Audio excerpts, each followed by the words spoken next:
triplex villas at Kollur, APR Projects.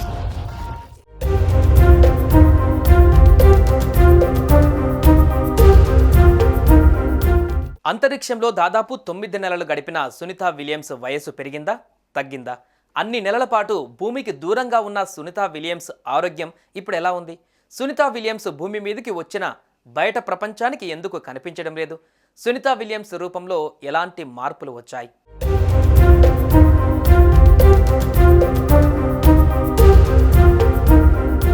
ప్రపంచం మొత్తం గర్వించదగ్గ భారత సంతతి ముద్దుబిడ్డ సునీతా విలియమ్స్ మరొక వ్యోమగామి బుచ్ విల్మోర్లు 8 రోజుల మిషన్ కోసం అంతర్జాతీయ అంతరిక్ష కేంద్రానికి వెళ్ళి వ్యోమనౌక లోపం కారణంగా దాదాపు 9 నెలలు అక్కడే ఉండిపోయారు. స్పేస్ ఎక్స్ సహకారంతో నాసా వారిని భూమికి తీసుకువచ్చింది.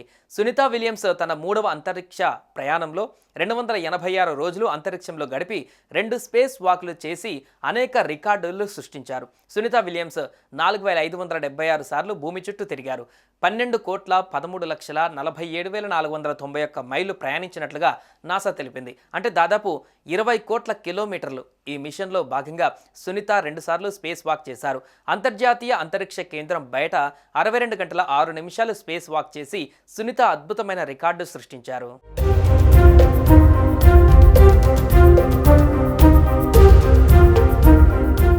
గురుత్వాకర్షణ శక్తి లేని ప్రదేశంలో ఉండటం వల్ల మానవ శరీరంపై పెద్ద ఎత్తున ప్రభావితం పడుతుంది. అందుకే సునీతా విలియమ్స్ తిరిగి వచ్చిన తర్వాత ఆమె ఫోటోలలో మార్పులు కనిపిస్తున్నాయి. కుంచించుకుపోయిన గడ్డం, మరిన్ని ముడతలు, వృద్ధాప్య ఛాయలు గమనించవచ్చు. ఈ మార్పులు చాలా మందికి ఆశ్చర్యపరిచాయి. అయితే అంతరిక్షంలో ఎక్కువ కాలం గడిపే వ్యోమగాములకు ఇవి సాధారణమేనని నిపుణులు అంటున్నారు. అంతరిక్షంలో శరీర ద్రవాలు తలవైపు పైకి కదులుతాయి, ముఖం ఉబ్బిపోతుంది. వ్యోమగాములు భూమికి తిరిగి వచ్చినప్పుడు ద్రవాలు తిరిగి స్థిరపడతాయి. దీనివల్ల చర్మం వదులుగా ముడతలు పడినట్లు కనిపిస్తోంది.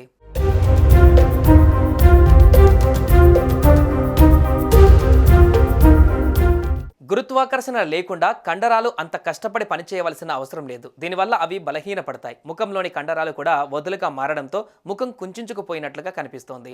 చర్మం వృద్ధాప్యం, అంతరిక్షంలో రేడియేషన్ ఎక్కువగా ఉంటుంది. ఇది చర్మాన్ని దృఢంగా ఉంచే ప్రోటీన్ కొల్లాజెన్ను దెబ్బతీస్తుంది. చర్మం భూమి మీద కంటే వేగంగా పల్చగా మారుతుంది, ముడతలు పడుతుంది.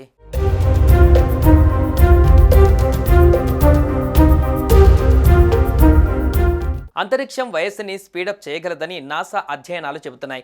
కాస్మిక్ రేడియేషన్, మైక్రోగ్రావిటీ శరీర కణాలను ఒత్తిడికి గురిచేస్తాయి. దీంతో డిఎన్ఏ దెబ్బతింటుంది. సెల్యులార్ లెవెల్లో వేగంగా వృద్ధాప్యం వస్తుంది. టెలోమియర్లు మన డిఎన్ఏని రక్షిస్తాయి, కానీ అవి అంతరిక్షంలో వేగంగా కుంచుకుపోతాయి.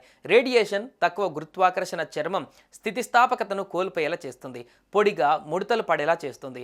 వ్యోమగాములు ఎముక ద్రవ్యరాశిని నెలకు 1% వరకు కోల్పోతాయి. బోలు ఎముకల వ్యాధి ఉన్న వృద్ధుల మాదిరిగానే మార్పులు కనిపిస్తాయి. అంటే సునీతా విలియమ్స్ వయసు సంవత్సరాలలో పెరగదు, కానీ ఆమె శరీరం భూమిపై కంటే వేగంగా వృద్ధాప్య లక్షణాలు కనిపిస్తాయి. ఇతర వ్యోమగాముల పరిస్థితి కూడా ఇదే. 235 రోజులు అంతరిక్షంలో గడిపిన క్రూ 8 టీం కూడా తిరిగి వచ్చిన తర్వాత ఆరోగ్య సమస్యలను ఎదుర్కొంది. ఈ సమస్యలను అధిగమించేందుకు సుదీర్ఘ మిషన్ల తర్వాత వైద్య పరీక్షలు అవసరమని నాసా చెబుతోంది. విల్మోర్ ఇప్పుడు నిపుణుల పర్యవేక్షణలో ఉన్నారని పేర్కొంది.